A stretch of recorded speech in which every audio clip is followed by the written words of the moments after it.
Hello guys and welcome back to another video. In today's tutorial, I will show you how to protect your IP address during WhatsApp calls and improve your privacy using a built-in WhatsApp security feature. This can help reduce the risk of exposing your IP address during calls and add an extra layer of protection against potential cyber threats. So without wasting any time, let's get started. First, open the App Store and search for WhatsApp.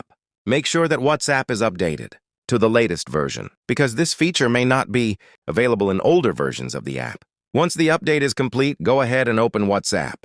Now tap on your profile icon in the bottom right corner of the screen. From here, select Privacy.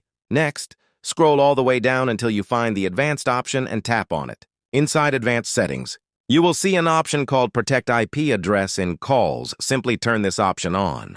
When enabled, WhatsApp helps protect your IP address during calls by routing call connections in a way that enhances privacy. This can make it more difficult for others to discover your IP address through WhatsApp calls. And that's it. You have successfully enabled IP protection for WhatsApp calls. If you found this tutorial helpful, please give this video a thumbs up, subscribe to the channel, and turn on notifications so you never miss future WhatsApp tips, privacy guides, and tech tutorials. Thanks for watching, and I'll see you in the next video.